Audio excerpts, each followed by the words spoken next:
Hello, and welcome to this warm campfire. You know what goes well with sitting around a burning pile of logs? Storytelling. And as I sit here in front of this fire, opposite my cactus, all I think of is a great part of storytelling is adversity, challenge, and overcoming great threats. Isn't that right? That's right, Joe. Wait, cactus? You can Yeah, talk? I always could. Well, you put me in front of this campfire and has been talking to me all this time. I thought it would make it less awkward if I could talk back. Oh, well, do you have a story for me? I do indeed, Joe. Oh, tell me about it then. Yeah. This is the tale of Satan. I mean, Dr. Satine, and his one moment of glory against the most powerful hero in the Animite Tales. Now, let us begin. Now, the Doc was not the best of heroes. In fact, he couldn't even be considered a hero by any standards. He was a low-rent game show host, a, de- a demon, a husk with some capabilities of strength, but also a massive ego. And he managed to fumble his way into a, ta- a tale with many other lesser heroes. But the problem was that he didn't have a hero license. Something that he didn't want or think that he needed, but unfortunately that caught the ire of the most powerful hero in the world, Mr. Solace Sol, the living star. A man that was made of pure burning fire that would strike fear into even the bravest of villains, and even some heroes. He caught up with the gang, and he and he was going to put a spanner in the works for their adventures. But he was not an unreasonable man, and somewhat playful. And he proposed that he would take the bounty of these young fools and let them continue with their adventuring, provided they lay last just a minute with him at a fraction of his power in combat. Now, that was Solace being kind for it, because he could have just evaporated them in an instant with just the flick of his wrists, but he knew that this would be at least somewhat fair.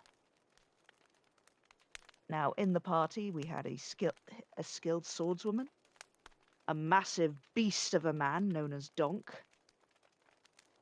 but also little tiny, thin, smooth talker, Dr. Satine.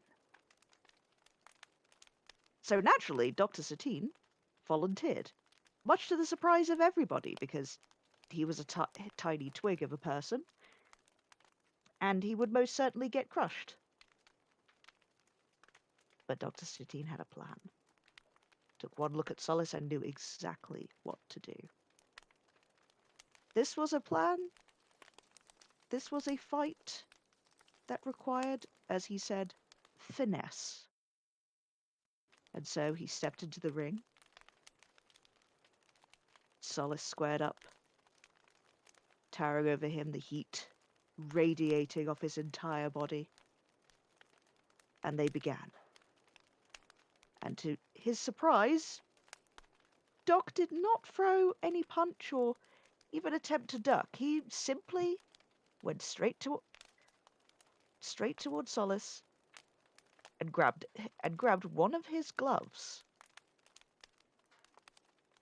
Now, this of course confused Solace because, well, why did he take one of his gloves? That's just rude. But of course, Doc puts on one of Solace's gloves, and the, and then he punches. Solace, of course, doesn't take too much damage, but it's enough to evaporate his flame body, because Solace's clothes, if you noticed, didn't burn on his flame body, which meant that he had clothes that could withstand the heat and even evaporate flame. Of course, this wasn't enough to, really do much damage to Solace. I mean, he is still a powerful hero, but it was enough to surprise him. And so next he pulled out the big guns. He wanted to go for Satine again, but of course with an amazing amount of skullduggery and finesse, managed to rip off the coat that Solace was wearing. And that was no longer a coat to Doc. It was now a shield. And then Solace. Amused, but still annoyed, went into his full solar mode above him, still just displaying a fraction of the power that he truly had, but nonetheless something that would definitely hurt someone to the point of unconsciousness if they were unlucky. But thankfully, Doc, being resourceful and incredibly lucky, managed to shield himself underneath the coat while this full rain of a powerful sun crashed down upon him, leaving him unscathed and the coat pristine. And of course, by this time, the minute that he needed to survive this round was up. And he had won. Wow. Uh, So, Dr. Satine, being only a simple game show host, was able to survive against this powerful, fiery force. exactly. And it's quite funny, really, because later on it was revealed that they had to rejig the clothes and put out a PR campaign because, you know, while this was indeed embarrassing that this nobody game show host managed to go toe to toe with this powerful being, they still had to put out that, well, actually, that was just a fraction of Solace's power, and the clothes are in fact not faulty. They were perfectly fine. Perfectly fine. Hmm. So, in the story, this is really just telling us that no matter how hard something may be, there is a way around it.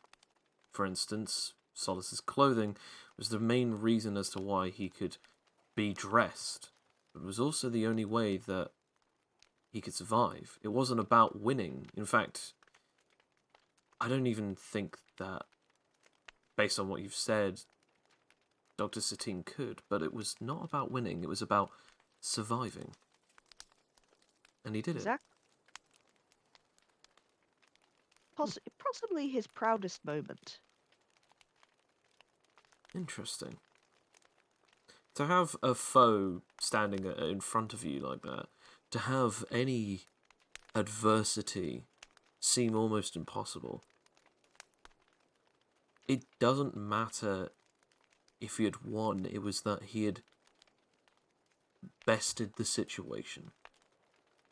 All he needed to do was ride out the minute that he needed.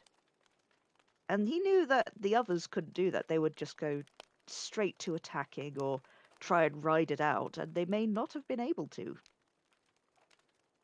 But, like he said, it required finesse, just taking things from the situation and turning it to his advantage. Well,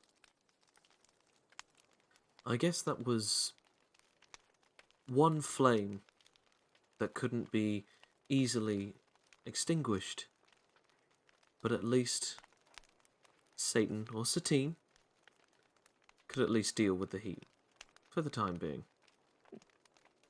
Couldn't have put it better myself. I definitely think I could have.